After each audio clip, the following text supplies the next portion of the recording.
Барлықтарыңа сәлем достар, эфирде Ғани ұстаз. Бүгін біз барлығымыздың қиналып жүрген логарифмдік түрлендірулер тақырыбын талдайтын боламыз. Рустемова кітабы А деңгейінің есептері. Бастамас бұрын айтып кетейін, әлеуметтік желілерге тіркеліп қойыңдар, себебі бұл жерде бізде грантқа сені жеткізетін ақпаратпен бөлісеміз. Және де байқағаным, көбісі YouTube'та подпискасыз қарайды екен. Давайте бұны дұрыстайық, себебі бұл жерде апта сайын жаңа сендерге пайдалы контент шығып тұрады. Өткізіп алу бұны күнә. Кеттік ары қарай. Нөмірі бірінші есепке давайте бірден кірсек. Логарифм 8-ден 1, 4-ші дәрежелі түбірде 32 тұр. Вроде барлығы араласып кеткен, дым түсініксіз, бірақ не істеуге болады? Біздің басты принцип негізімен логарифмнің ішіндегі заттарды бірдей санға келтіру. Это біріншіден. Екіншіден, сендердің жаңағы қолданатын заттардың барлығы ол дәреженің қасиеттері. Бұл жерде көп логарифмнің емес, дәреженің қасиеттерімен қолданасыңдар. Кеттік.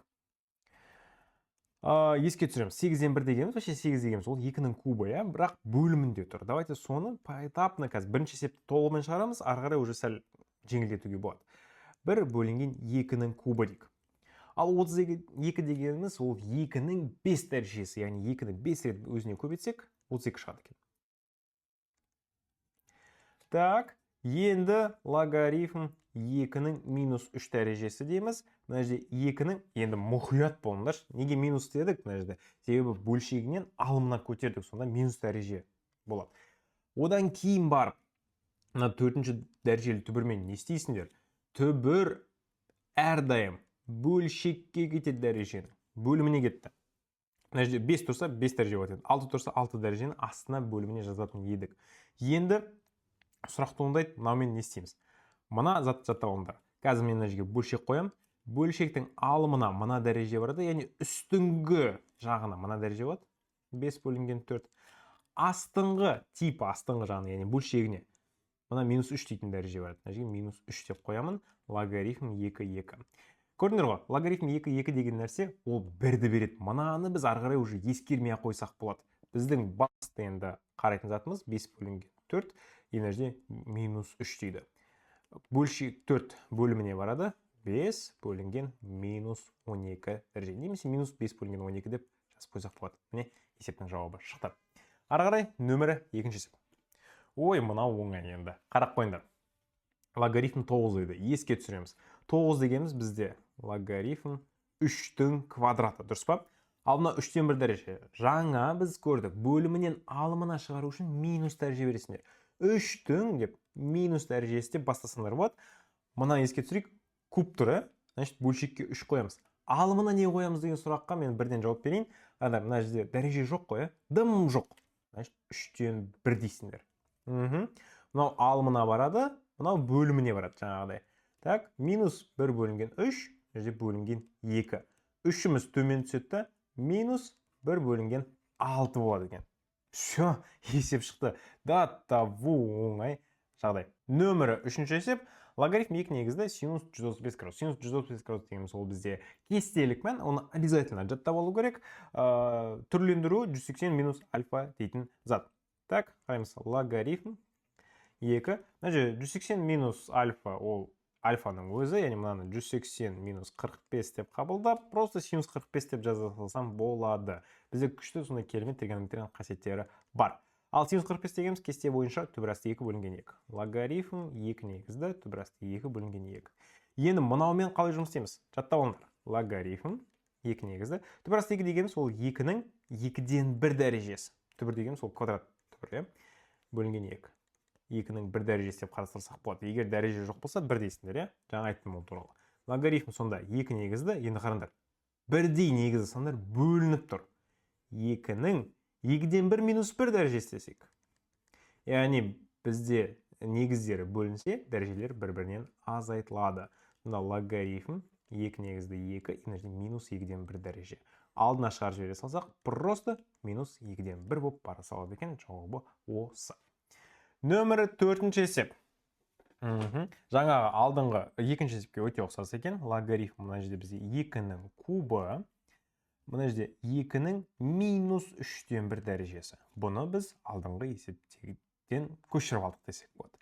Так, минус 3-тен 1 ал мына барады, мына куб дәреже бөліміне барады, минус 3-тен 1 бөлінген 3, яғни минус 9-дан 1 болып әдемі шығады екен. Нөмірі 5-ші есеп, логарифм 7-тен 1 куб турасында 49-дан 1 дейді. Так, мынаның барлығын түрлендіретін болса, қараңдар, логарифм 7-ден 1 лог, мына жерде 7-нің минус 1 дәрежесі десем болады. А мына жерде де біз минус дәреже береміз, бірақ 49 дегеніміз еске түсірейік. Ол бізде 7-нің квадраты ғой, дұрыс па? Значит, мынау жалпы бізде 7-нің 2 бөлінген 3 дәрежесі десек болады. Сонда 7-нің минус 2 бөлінген 3 дәрежесі. Неге минус? Себебі мен оны 49-ды бөлшегінен алымына көтеріп жібердім. Неге 2? Себебі 49 7-нің квадраты, неге бөлінген 3? Себебі мына жерде куб түбір астында. Болды. Мынау алдына шығады, мына минус 1-ді қалмай шығады екен. Минус пен минус плюс болып кетеді, 2 бөлінген 3 дейтін әп-әдемі бөлшек шығады. Нөмір 6-ші есеп. Логарифм 4-ші дәрежелі 2 и 8. Логарифм бұл бізде 2 4-тен 1 дәрежесі, 4-ші дәрежелі түбір, и 8 дегеніміз 2-нің кубы. Бұның барлығы енді әдемі болып қараңдар, 3 алымына барады, үстіне 4-тен 1 бөліміне барады. Мына бөліміндегі 4-ті алдына шығып, 3-пен көбейтіліп 12 дейтін жауапты береді екен. Осыны естуде негізі бүтін сан шыққан кезде прям кәдімгідей кайф ұстаймын. Сендерде қалай екенін білмеймін, менің осындай бір қызығушылығым бар. Нөмірі 7. Логарифм 5 негізді 25 бөлінген куб түбір астында 5 дейді. Так, тең логарифм 5. 25 дегеніміз 5-тің квадраты. Давайте бүйтіп сразу 5-тің квадраты деп дайындап қояйын. Ал мына бізде 5-тің 3-тен 1 дәрежесі. Минус 3-тен 1 деп сразу жазып қойсам болады. Мына дәреже алдына шығады, толайымен. И бізде 2 минус 3-тен 1 деп қойсақ болады. Енді сұрақ, логарифм 5-те 5 қайда? Кетіп қалды, ол бізде 1-ге тең. Сонда мынаны азайтатын болсақ, 5 бөлінген 3 немесе 1/3-тен 2 шығады екен, есептің бізде жауабы. Нөмір 8-ші есеп, 3-тен 1 и ары қарай бізде уже кәдімгі кайф кетеді. Осы схеманы жаттап болатын болсақ, қалған есептер көріп тұрсыңдар оңай шығып жатыр. 3-тің минус 1 дәрежесі, 9 дегеніміз 3-тің квадраты, еще бөлінген 3 деген нәрсені ұмытпаймыз. Шығатыны минус 2 бөлінген 3. Дәреже алдына барып түседі, 3 пен 3 бір болып кетеді. Нөмір 9-ші есеп. Опа, мына бізде периодты онда бөлшек. Периодта бізде естерінде болсын. Мына 3-тің өзін жазамыз. Алдындағы саны болмаса, просто 3-тің өзі кетеді. Бөлінген 9. Ол дегеніміз бізде 3-тен 1 деген затты береді. Логарифм 3-тен 1. Мынауы бізде сразу 3-тің минус 2 бөлінген 5 дәрежесі. Неге минус? Себебі бөлшегінде. Неге 2? Себебі квадрат 9. 9 деген 3-тің квадраты. Неге бөлінген 5? Себебі түбірі 5-тен 1. Так, ары қарай логарифм мына жерде 3-тің минус 1 дәрежесі деп мынаны түзейік. 3-тің минус 2 бөлінген 5 дәрежесі деп мынаны келтірейік. Екеуін де алдына шығаратын болсақ, просто мына минус пен минус жойылып, 2 бөлінген 5 дейтін жауап шығады екен. Нөмір 9-ші есептің жауабы. Ары қарай. Нөмір 10. Вау, мына уже қызық. Логарифм А түбір астында А, и түбірдің астында бізде А. Мына жалпы барлығын бөлек-бөлек жазсақ болады негізі. Қалай? Логарифм А. Мына жерде А көбейтілген түбір асты А десек болады. И мына бүйтіп түбірді бөлдім. Неге? Себебі мына жерде көбейту түбір асты А десем болады екен. Егер қосу болса, өйтіп бөле алмайсыңдар, бірақ көбейту болса, ондай хақымыз бізде бар. Мысалы, түбір асты 5 көбейтілген 6-ны мен түбір асты 5 көбейтілген түбір асты 6 деп жазсам болады. Мына жерде де мен түбір асты А көбейтілген түбір асты А деп жаздым. Так, енді ол бізге несімен көмектеседі деген сұрақ. Логарифм А. Мына жерде бізде А-ның өзі, А-ның бір дәрежесі. Түбір асты А деген А көбейту 2-ден 1. Ал мына жерде мынау А-ның 2-ден 1 дәрежесінің 2-ден 1 дәрежесі. Дәреженің қасиеті бойынша мына екеуі зат бір-біріне көбейтіліп 4-тен 1 болып кетеді. А көбейту 4-тен 1. Болды. Логарифм А негізді. Мына А-ның дәрежелері қосылады. И алдына сәйкесінше шығып кетеді. Сразу жаза салайын. 1 қосу 2-ден 1, қосу 4-тен 1. Ол бізде 1/4-тен 3 немесе 1-де 75. Болды, есебіміз шықты. Нөмірі 11-ші есеп. Түріне қарасаң қиын. Бірақ біздің жаңа қасиеттерін барлығын ескеретін болсақ, өте оңай шығатын зат. Логарифм. Мынау бізде 3-тің минус 1 дәрежесі. 5-ші дәрежелі түбірдің астындағы 3 дегеніміз 3-тің 5-тен 1 дәрежесі. Ал 1 бөлінген 243, естерінде болсын, 243 дегеніміз ол 3-тің 5 дәрежесі. Получается, 3-тің минус 5 деп сразу алымына көтер жерсем болады. Так, мына жерде мұқият болайық. Бірінші екеуін көбейтіп алуымыз керек, содан кейін барып шығарамыз. Тең логарифм 3-тің минус 4 бөлінген 5 дәрежесі. Неге? Себебі минус 1-ге плюс 5-тен 1-ді қостым. Мына жерде 3-тің минус 5 дәрежесі. Спокойно алдыға шығарамыз.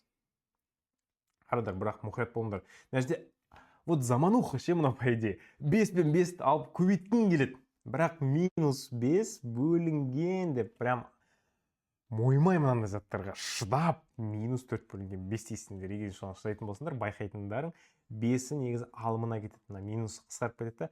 25 бөлінген 4 болады. Есептің жауабы. Нөмірі 12-ші есеп. Давайте логарифм 2 негізді. Мына барлық 2-нің дәрежелері.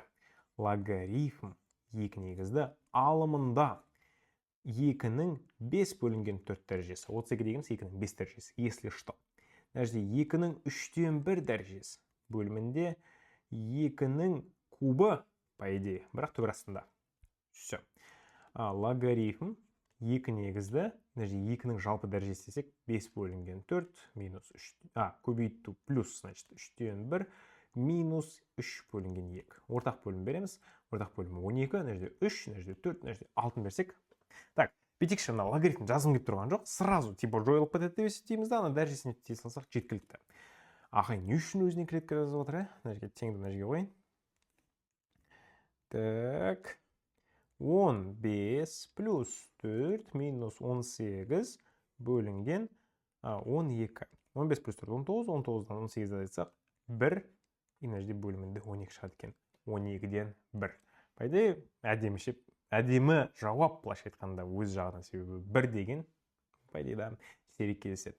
Но жалпы байқағанымыз бұл жерде логарифмнің қасиеттерін қолдана білсек, дұрыс қолдана білсек, мына есептер оңай шығады. Және де логарифмде еще көбісінде дәрежені дұрыс қолдану операциялары өте маңызды. Соны жаттап жүріңдер. Формулалардың барлығы менің телеграм каналымда бар. Видео ұнаса, лайк бас, достармен бөліс, обязательно каналға тіркел. Келесі жүздескенше сау болыңдар.